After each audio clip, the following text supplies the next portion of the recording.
Good afternoon, folks. Mike Wells, your World Explorer. Today is October the 26th, 2022, and we are looking at our starfruit trees. Okay, we just had a hurricane that brought about 65-mile-an-hour winds to the property. Definitely kind of affected these starfruit trees. Hurricane Ian. So if you look up top, there's kind of skimpy. That's because a lot of those leaves, they went. Now there's a ton of new growth going forward. As far as the old fruit, it's pretty much all been knocked off, or we just picked them already.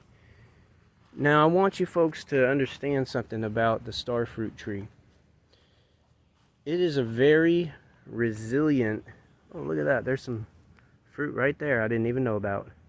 It's a very resilient tree. You can knock every leaf on this tree off and it will still be alive and come back. It doesn't like wind. That is definitely a fact. They're very sensitive. It's like a weird kind of tree to where if you like touch it, these things all move. The leaves move.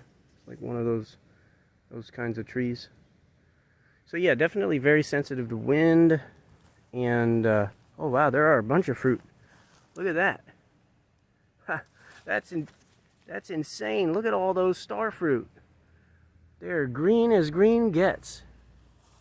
So I guess the hurricane didn't really hurt this thing all that much.